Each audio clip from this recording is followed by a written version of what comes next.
Exam में शिक्षक बनना होगा, राज्य सरकार का कर्मी बनना होगा, तो उनको भी एग्जाम में अपीयर होना पड़ेगा। ये सबसे बड़ी बात है। वो नियोजित शिक्षक ही रहेंगे जब तक वो जो आयोग का गठन होगा और उस एग्जाम में वो पास नहीं होते हैं तब तक वो नियोजित शिक्षक ही कहे जाएंगे। उनके लिए कोई विशेष सुविधा की बात नहीं है। हाँ, नए शिक्षक जो बहाल होंगे वो अब राज्य सरकार के कर्मी होंगे। लेकिन सबसे बड़ी बात यह है कि जितने नियोजित शिक्षक अब तक बनाए गए हैं, अगर सभी एग्जाम में पास नहीं होंगे तो उनको नियोजित शिक्षक की तरह ही सारी सुविधाएं जो अभी मिल रही हैं वो मिलेंगी। लेकिन एक सबसे बड़ी बात यही है कि अब आयोग जो है, बिहार सरकार द्वारा गठित आयोग जो है, वो एग्जाम लेगा और उसके बाद जो नए शिक्षक होंगे वो बिहार सरकार के कर्मी होंगे। और जो ग्रेजुटी है, जो पेंशन है, जो वेतन बढ़ोतरी का फैसला होगा, जो डीए का फैसला होगा, जिस तरीके से मिल रहा है राज्य सरकार के कर्मियों को, वो सारी सुविधाएं एकमुश्त एक तरीके से इन नए शिक्षकों को मिलेगी। तो सबसे बड़ी बात यही है कि जो पुराने नियोजित शिक्षक है उन्हें किसी तरह की राहत नहीं मिली। अभी से थोड़ी देर पहले इस बारे में बताया गया है।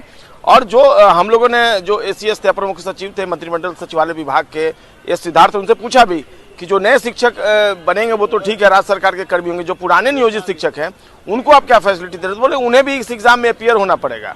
और जो ये सारी बातें हो रही थी 7वें चरण की सबकी, अब सबको नई शिक्षा नियमावली जो बनी है सरकार की, उसी के तहत जो आयोग का गठन होगा उसके तहत वो एग्जाम में शामिल होंगे। 3 बार उन्हें मौका मिलेगा और तमाम तरह की सुविधाएं जो है और जो प्रावधान किए गए हैं, बहुत लंबा चौड़ा जो नियम और प्रावधान जो लाया गया है, उसमें नियुक्ति की प्रक्रिया शिक्षा विभाग द्वारा विद्यालय अध्यापक के पद पर सीधी नियुक्ति, जिला स्तर पर रिक्त पदों की गणना करके रोस्टर क्लियरेंस के साथ जो आरक्षण का नियम होगा उसकी अधियाचना आवश्यकता अनुसार आयोग को भेजी जाएगी।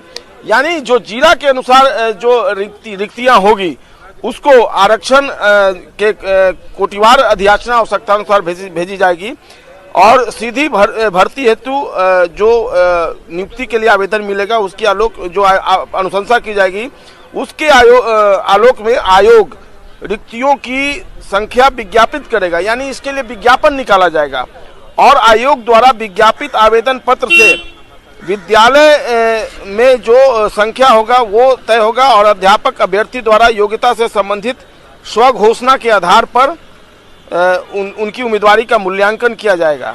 तमाम तरह की जो बातें हैं वो धीरे धीरे अब स्पष्ट होने लगी। यानी सरकार ने जो नियमावली है वो करीब करीब तय कर लिया है और आयोग जो है वो विद्यालय अध्यापक के सभी पदों पर सीधी नियुक्ति से भरे जाएंगे।